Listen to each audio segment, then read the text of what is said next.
ಇದು ಆ್ಯಕ್ಚುಲಿ ನನ್ನ personal question ಆಗಿತ್ತು. ನನಗೆ ಭಾಳ ಇತ್ತು ಇದು, ನೀವು ಸಿಕ್ಕರೆ ನಾನು ಈ ಕ್ವೆಶನ್ ಕೇಳಲೇಬೇಕು ಅನ್ನೋದು. ಅದಕ್ಕೆ ನಾನು ಕೇಳಿದ್ದು. Will come back to this sir. ನಿಮ್ಮ ಏರಿಯಾದಲ್ಲಿ, ನೀವು ಹುಟ್ಟಿ ಬೆಳೆದಂಥ ಏರಿಯಾದಲ್ಲಿ, ನಾವೆಲ್ಲೋ ಇದ್ದು ಮಲ್ಲೇಶ್ವರಂ ಬರ್ತೀವಿ. ಇಲ್ಲಿ ನನಗೂ ಇಲ್ಲಿ ಕೆಲವೊಂದಿಷ್ಟು ಫುಡ್ ಪಾಯಿಂಟ್ಸ್ ಇದೆ ಆ್ಯಕ್ಚುಲಿ. ಏನಾದರೂ ಬಾಯಿ ಚಪ್ಪಲಿಸಿದ್ರೆ ಇಲ್ಲಿ ಬಂದು ತಿನ್ನುವಂಥ ಪಾಯಿಂಟ್ಸ್ ಇದಾವೆ. ಸೊ ನಿಮಗೆ ಹಾಗೆ ಏನಾದರೂ ಮಲ್ಲೇಶ್ವರಮಲ್ಲಿ ಫುಡ್ ಪಾಯಿಂಟ್ಸ್ ನಿಮಗೆ ಬೇಜಾರಾದಾಗ ಅಥವಾ ನಿಮಗೇನೋ ಇದು ತಿನ್ನಬೇಕು ಅನ್ನಿಸ್ದಾಗ ಇಲ್ಲಿ ಸ್ಪೆಷಲಿ ಯಾವುದಾದ್ರೂ ಒಂದು ಸ್ಪಾಟ್ ಅಂತ ಇದೆಯಾ ನೀವು ಹೋಗಿ ಅಲ್ಲಿ ತಿನ್ನುವಂಥದ್ದು? ನಮಗೆಲ್ಲ ಇಲ್ಲಿ ತುಂಬ ಇದೆ, ತುಂಬ ಸ್ಥಳಗಳಿದೆ. ನಮ್ಮ ಜನತಾ ಹೋಟ್ಲಿಂದ ಹಿಡಿದು CTR ಇಂದ ಹಿಡಿದು ನಮ್ಮ ರಾಘವೇಂದ್ರ ಕ್ಯಾಂಟೀನು, ವೀಣಾ ಸ್ಟೋರು, ಇನ್ನು ಹಲವಾರು ಇದ್ದಾರೆ. ತುಂಬ ಜನ ಒಂದೊಂದು ಲೊಕ್ಯಾಲಿಟಿನಲ್ಲೂ ನೀವು ನೋಡಿದ್ರೆ ಒಬ್ಬೊಬ್ಬರು ಪ್ರಿಪ್ರೇಷನು ಅದ್ಭುತವಾಗಿದೆ. ಕೆಲವರು ತುಂಬ ಫೇಮಸ್ ಆಗಿದ್ದಾರೆ, ಕೆಲವರು ಇನ್ನೂ ಅದ್ಭುತವಾಗಿ ಮಾಡ್ತಾರೆ, ಫೇಮಸ್ ಏನಾಗಿಲ್ಲ. ಬಟ್ ಆ ಕೈ ರುಚಿ ಏನಿದೆಯೋ ಅದ್ಭುತವಾಗಿ ಮಾಡ್ತಾರೆ. ಮತ್ತು ಕುರುಪು, ಏನು ಎಲ್ಲ ಈ ಫ್ರೈಡ್ ಐಟಮ್ಸ್ಗಳು ಅವು ಇವೆಲ್ಲ ಅದೂ ಸಾಕಷ್ಟು ಸಿಗುತ್ತೆ, ಎಲ್ಲ ಚೆನ್ನಾಗಿರುತ್ತೆ. ಮತ್ತು ಎಲ್ಲದಕ್ಕಿಂತ ಹೆಚ್ಚಾಗಿ ನಮ್ಮ ಏಜ್ ಕ್ರಾಸ್ ಒಂದು ವಿಶೇಷವಾಗಿರೋ ಸ್ಥಳ. ಸೊ ಹಾಗಾಗಿ ಇಂಥ ತಿಂಡಿ ತಿನಿಸುಗಳು ನಾನು ಹೋಗ್ತೀನಿ, ಎಲ್ಲ ಈ ಸ್ಥಳದಲ್ಲೂ ತಿಂಡಿ ತಿನಿಸಿಗೆ ಹೋಗ್ತೀನಿ, ಕಾಫಿ ಕುಡಿಲಿಕ್ಕೆ ಹೋಗ್ತೀನಿ. ಆದಷ್ಟು ಈಗ ಒಂದು ಸ್ವಲ್ಪ ಏಜ್ ಮುಂದೆ ಹೋದಂಗೂ ಫುಡ್ ಒಂದು ಸ್ವಲ್ಪ ರೆಡ್ಯೂಸ್ ಮಾಡ್ಕೊಳ್ತಾ ಬಂದುಬಿಟ್ಟೆ ನಾನು. ಆದಷ್ಟು ಕನ್ಸಂಪ್ಷನ್ನ ರೆಡ್ಯೂಸ್ ಮಾಡ್ಕೊಳ್ತಾ ಹೋದೆ. ಸೊ ಬಟ್ ಎಲ್ಲ ಗಿವನ್ ಆಪರ್ಚುನಿಟಿ ಎಲ್ಲಿ ಸಿಕ್ಕಿದಾಗಲೂ ಇಂಥ ಎಲ್ಲ ಸ್ಥಳದಲ್ಲೂ ಹೋಗಿ ನಾನು ಜನತಾದಲ್ಲಾಗಲಿ, CTRನಲ್ಲಾಗಲಿ, ರಾಘವೇಂದ್ರ ನಮ್ಮ ವೀಣಾ ಸ್ಟೋರ್ನಲ್ಲಿ ಹೋಗಿ ಯಾವಾಗಲೂ ತಿನ್ನುವಂಥದ್ದು ಮಾಡ್ತೀನಿ.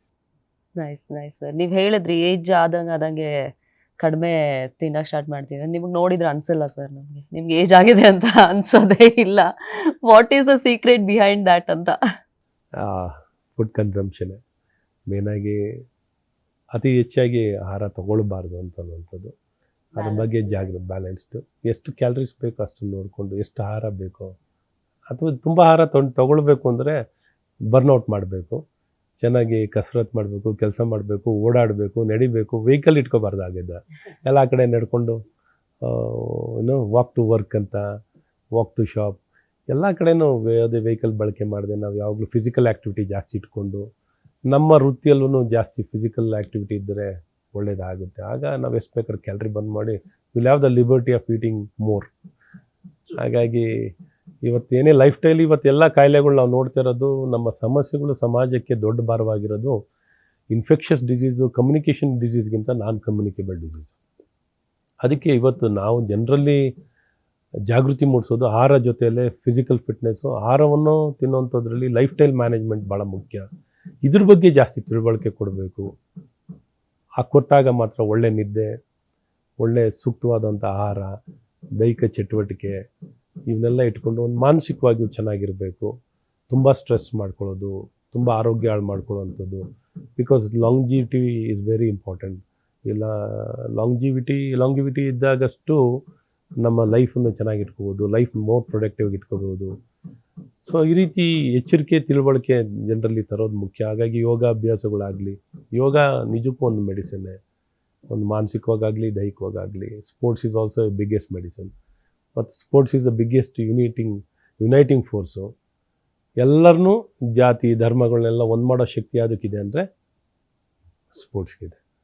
ಸೊ ಆ ರೀತಿ ಇದನ್ನೆಲ್ಲ ನೋಡ್ಕೊಂಡಾಗ ನಾನು ಜಾಸ್ತಿ ಈ ವಿಚಾರದಲ್ಲಿ ಜನರಲ್ಲಿ ಜಾಗೃತಿ ಮೂಡಿಸುವಂಥದ್ದು, ಫುಡ್ಡು ನ್ಯೂಟ್ರಿಷನ್ ಬಗ್ಗೆ ನಮ್ಮ ಸ್ಕೂಲ್ಗಳಿಂದ ಹಿಡಿದು ನಾವು ತಿಳಿಸೋವಂಥ ಈ ಜಂಕ್ ಫುಡ್ಗಳನ್ನೆಲ್ಲ ಅವಾಯ್ಡ್ ಮಾಡಿಸೋದು, ಸಣ್ಣ ಮಕ್ಕಳಲ್ಲೂ ನ್ಯೂಟ್ರಿಷಸ್ ಫುಡ್ ಏನು ಅಂತ ತಿಳಿಸ್ಲಿಕ್ಕೆಲ್ಲ ಪ್ರಯತ್ನ ಮಾಡ್ತಾನೆ ಇರ್ತೀವಿ.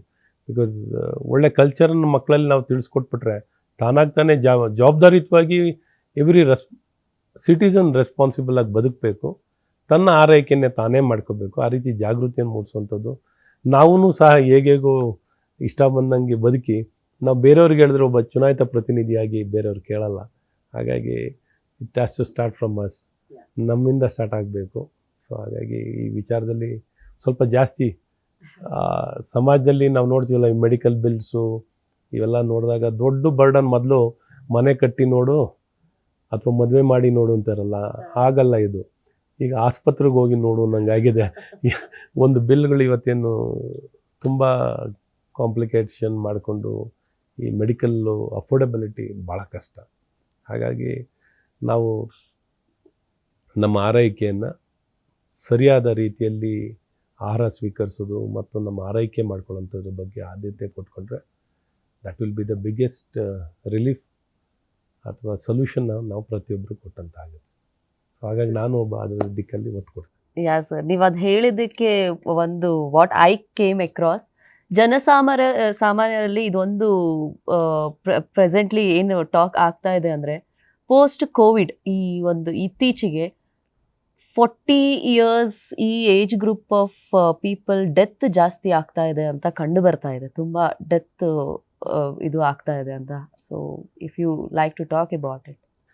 ಅದು ಮುಖ್ಯವಾಗಿ ಒಂದು ಕೋವಿಡ್ ಅನ್ನೋಂಥದ್ದು ಇನ್ಫೆಕ್ಷನಲ್ಲಿ ಇನ್ಫ್ಲಮೇಷನ್ ಆಗಿರ್ತದೆ ಅಂತ ಜಾಸ್ತಿ ವರದಿ ಕೇಳೋವಂಥದ್ದು. ಸೊ ಇನ್ಫ್ಲಮೇಷನ್ನ ಕಂಟ್ರೋಲ್ ಮಾಡ್ಕೊಳ್ಳೋಕ್ಕೆ ನಾವೇನು ಮಾಡ್ಕೋಬೇಕು, ಇನ್ಫ್ಲಮೇಷನ್ ಅಡ್ರೆಸ್ ಮಾಡ್ಕೊಳ್ಳೋಂಥ ಪ್ರಯತ್ನಗಳು ನಾವು ಮಾಡ್ಕೋಬೇಕು. ಇನ್ನೂ ಸ್ಟ್ರೆಸ್ಫುಲ್ ಜೀವನಗಳನ್ನೇ ಸ್ಟ್ರೆಸ್ ಜಾಸ್ತಿ ಮಾಡ್ತಾ ಹೋಗೋದು, ಅದನ್ನು ಪ್ರಿಸಿಪಿಟೇಟಾಗಿ ಅಗ್ರಿವೇಟ್ ಆಗೋ ರೀತಿಯಲ್ಲಿ ನಮ್ಮ ಲೈಫ್ ಸ್ಟೈಲ್ ಮಾಡುವಂಥದ್ದು, ಅಥವಾ ನಮ್ಮ ಆಹಾರಗಳು ಅದಕ್ಕೆ ಇನ್ನೂ ಪ್ರಿಸಿಪಿಟೇಟ್ ಅಗ್ರಿವೇಟ್ ಮಾಡೋಂಥದ್ದು ನಮ್ಮ ಆಹಾರ ಆಗಲಿ, ನಮ್ಮ ನಿದ್ದೆ ಆಗಲಿ, ನಮ್ಮ ಸ್ಟ್ರೆಸ್ಫುಲ್ ಲೈಫು ಇವೆಲ್ಲ ಆ್ಯಡ್ ಆಗುತ್ತೆ. ಸೊ ಇದನ್ನೆಲ್ಲ ಕರೆಕ್ಟಾಗಿ ಅಡ್ರೆಸ್ ಮಾಡಬೇಕು. ನಮ್ಮ ಬಾಡಿ, ನಮ್ಮ ದೇಹನ ಗ್ರಾಂಟೆಡಾಗಿ ತೊಗೊಳ್ಬಾರ್ದು, ಅದಕ್ಕೂ ಕೊಡಬೇಕಾರೋಂಥ ಗೌರವನ ನಾವು ಕೊಡಬೇಕು. We should care for our body. So ಆ ರೀತಿ ಇನ್ಫ್ಲಮೇಷನ್ ಮಾರ್ಕರ್ಸ್ನೆಲ್ಲ ನಾವು ಟೆಸ್ಟ್ ಮಾಡ್ಕೊಳ್ಳೋದು ಒಳ್ಳೆಯದು. ಮಾಡಿಕೊಂಡು ಚೆಕ್ ಮಾಡಿದಾಗ ಇವೆಲ್ಲ ತುಂಬ ಸಹಾಯ ಆಗುತ್ತೆ. ಬಯೋಕೆಮಿಸ್ಟ್ರಿ ಟೆಸ್ಟ್ಗಳನ್ನೆಲ್ಲ, ಇಂಪಾರ್ಟೆಂಟ್ ಬ್ಲಡ್ ಮಾರ್ಕರ್ಸ್ನೆಲ್ಲ ಟೆಸ್ಟ್ಗಳನ್ನ ಮಾಡ್ಕೊಳ್ಳೋವಂಥದ್ದು ಒಳ್ಳೆಯದು.